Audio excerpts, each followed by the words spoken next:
জাতীয় রাজনীতিতে এই মুহূর্তে অন্যতম চর্চায় উঠে এসেছে রাজস্থানের কংগ্রেস সাংসদ ধীরাজ সাহু। তার বাড়ি অফিসে হানা দিয়ে কোটি কোটি টাকা উদ্ধার করেছে আয়কর দপ্তর।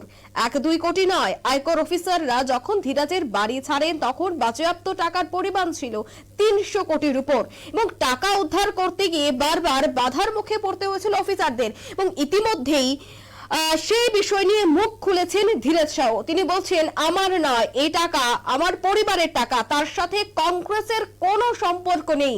ঠিক এইভাবে উনি ওনার মত ব্যক্ত করেছেন। সেই বিষয়টা নিয়ে আমি আরো বিস্তারিত জানবো। টেলিফোন লাইনে রয়েছে নিউজ ভ্যানগার্ড এক্সিকিউটিভ এডিটর নীল বণিক। নীল, কি বলবে এই বিষয়টা নিয়ে?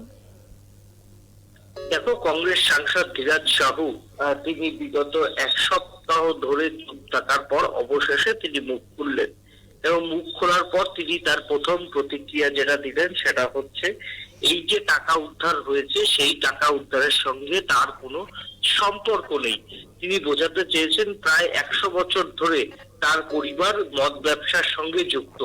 এই যে টাকা উদ্ধার হয়েছে সেটা তার পরিবারের টাকা, কিন্তু পরিবারের সকলের টাকা। তার পরিবাররা সবাই বিজনেসম্যান, প্রায় বহুদিন ধরেই তারা বিজনেস করে এসছে। সেই বিজনেসের টাকাই এই টাকা বলে দাবি করেছেন এই ঝাড়খণ্ডের কংগ্রেস সাংসদ। তিনি আরো যেটা জানিয়েছেন যে এই টাকা উদ্ধারের সময় তাকে কিছু বলাও হয়নি এবং এই টাকা কার পরিবারের কার কতদূর অংশী সেটা নিয়েও কিন্তু তিনি কোনো সঠিকভাবে জানেন না বলেই জানিয়েছেন। এক কথায় এই যে টাকা উদ্ধারের পর কংগ্রেস সাংসদের যে একেবারে গায়ে কালিমা লিপ্ত এবং তার দলকে যে বিড়ম্বনায় পড়তে হয়েছে, তার থেকে কিন্তু এবার সুকৌশলে নিজেকে বাঁচানোর চেষ্টা করলেন এই কংগ্রেস সাংসদ। একদমই, যখন ওনার বাড়ি থেকে এত টাকা উদ্ধার করা হয়েছে তখন তো তিনি এই বক্তব্য রাখেননি। দীর্ঘ এতদিন পর উনি হঠাৎই এই বক্তব্য, কি মনে হচ্ছে মানে পুরো বিষয়টাকে ঢাকার জন্য তিনি এতদিন সেই বিষয়টা নিয়ে ভেবেছেন এবং এই মুহূর্তে উনি মুখ খুললেন? একেবারে দেখো, এটাই যে যেদিন টাকা উদ্ধার হয়েছে তখন কেন তিনি বলেননি এই টাকা তার নয়? আজকে হঠাৎ এতদিন বাদে, প্রায় 7-8 দিন বাদে তিনি বলা শুরু করেছেন এই টাকা তার নয়। তাহলে প্রথম দিন, দ্বিতীয় দিন, তৃতীয় দিন তিনি কি করছিলেন? এ নিয়ে তো রাজনৈতিক মহলের অনেক প্রশ্ন রয়েছে। তবে তার পরিবারের কার কার কত অংশের টাকা সেইটা কেন তিনি বলতে পারছেন না, সে নিয়েও কিন্তু প্রশ্ন উঠছে।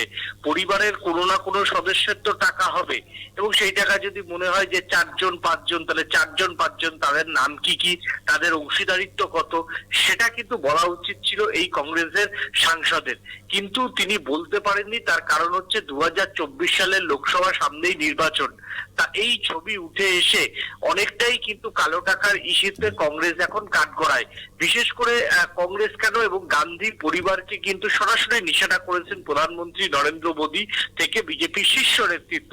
তারা বিজেপিকে যখন কালো টাকা নিয়ে আক্রমণ করছিলেন, সেই সময় এমন একটা আয়কর বিভাগের যে তল্লাশি, সেটা কিন্তু কংগ্রেসকেই বড়সড় প্রশ্নচিহ্নের মুখে ফেলে দিয়েছে। সেই জায়গা থেকে দল বিড়ম্বনায় পড়েছে এবং আগামী দিনে যদি তাকে টিকিট দেওয়া হয় তাহলে কিন্তু আবার দেশ জুড়ে কংগ্রেস একটা প্রশ্নের মুখে পড়বে। সেই সমস্ত দিক এড়াতেই হয়তো এবার কংগ্রেস সাংসদ ধীরাজ সাহু তিনি নিজে থেকেই এমন মন্তব্য করলেন এবং সেই মন্তব্যের পর এখন দেখা যাক যে এআইসিসি কি সিদ্ধান্ত নেয়। এআইসিসি কিন্তু বিষয়টা প্রতিবারই বলেছেন যে এটা তার দলীয় সিদ্ধান্ত নয়, এটা একেবারেই ব্যক্তিগত সিদ্ধান্ত।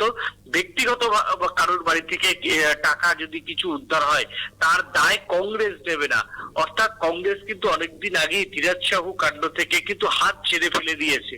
তাই হয়তো তিনি মনে করছেন যে দলে নাম্বার কাটা গেছে, এরপর যদি দল টিকিট না দেয় তাহলে হয়তো তার রাজনৈতিক জীবনের জবনিকা পড়তে পারে।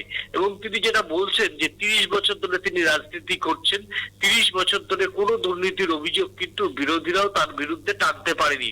অর্থাৎ তিনি নিজেকে কিন্তু সেই জায়গা থেকে স্বচ্ছ পরিষ্কার ভাবমূর্তির একজন মানুষ তুলে ধরার আপ্রাণ চেষ্টা করছেন। এখন সেই যে তার যে বয়ান, সেই বয়ানে কতটা চিড়ে ভিজবে সে কথা এখনই বলার সময় হয়ে আসেনি।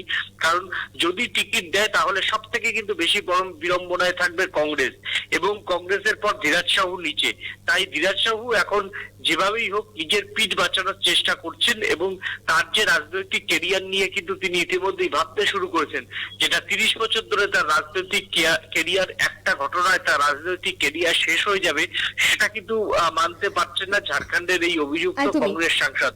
নীল, উনি তিনি 30 থেকে 35 বছর যাবত রাজনীতি করেছেন, তো সেক্ষেত্রে ওনার তো জোটসঙ্গী বা ওনার নেতৃত্ব অনেকেই রয়েছেন, তো সেক্ষেত্রে ওনার বাড়ি থেকে এত কোটি কোটি টাকা উদ্ধার, তারপর টিকিট নিয়ে একটা বিষয় তো থাকছেই, সেক্ষেত্রে কি মনে হয় 24-এর নির্বাচনে তার প্রভাব পড়বে?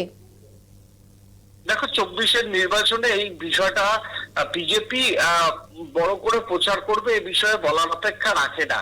তবে প্রভাব পড়বে কিনা তো সেটা ফলাফল দেখলে বোঝা যাবে, বা তিনি যদি রাজনীতিতে দাঁড়ায় সেটা তিনি কত ভোট এলাকা থেকে পাবেন, কি পাবেন, সেগুলো এখনো বলার সময় আসেনি।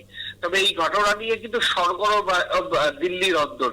প্রত্যেকদিন বিজেপি নেতারা কোথাও না কোথাও ধীরাজ সাহু ইস্যুতে বিক্ষোভ দেখাতে শুরু করেছেন এবং কালো টাকার ইস্যুতে কংগ্রেসকে কিন্তু আক্রমণ করা শুরু করেছেন, রাহুল গান্ধীকে আক্রমণ করা শুরু করেছেন। সেই জায়গা থেকে কংগ্রেস কিন্তু একটু হলেও আবারও ফের এই ইস্যুতে ব্যাক ফুটে গিয়েছে। সেই জায়গা থেকে আগামী দিনে কি হবে সেটা তো বলতে পারি না, তবে এটা বলতে পারি যে ধীরজ সাহুর ভাবমূর্তি নিয়ে কিন্তু ইতিমধ্যে মানুষের মধ্যে প্রশ্ন উঠতে শুরু করেছে এবং ধীরজ সাহুকে নিয়ে কিন্তু কংগ্রেস যেহেতু বিড়ম্বনায়, আমার মনে হয় তাকে এবছর নির্বাচনে তাকে টিকিট দেওয়া হলো, তার নিজের কেন্দ্র দেওয়া হবে না এবং সেই ক্ষেত্রে তার সিট পরিবর্তন করা হতে পারে। অঙ্কিতা, একদমই ধন্যবাদ নীল। 8 দিন পর হঠাৎই সেই বিষয়ে মুখ খুললেন ধীরাজ শাহ এবং তিনি বলছেন যে এই টাকা ওনার নয়, অর্থাৎ এর সাথে কংগ্রেসের কোনো যোগসূত্র নেই, এটা ওনার পরিবারের টাকা। কিন্তু এখন রাজনৈতিক মহলে ঠিক এই প্রশ্নটাই উঠছে, যখন ওনার বাড়ি থেকে টাকাটি উদ্ধার হয়েছিল তখন তিনি কেন এই কথাটি বলেননি? ঠিক 8 দিন পর তিনি এই বিষয়ে মুখ খুললেন কেন? সেই বিষয়টাই কিন্তু রীতিমতো বড়সড় প্রশ্ন এই মুহূর্তে। নিয়ে নিচে ছোট্ট একটি বিজ্ঞাপন বিরতি, রয়েছে আর অন্যান্য সংবাদ, সাথে থাকুন।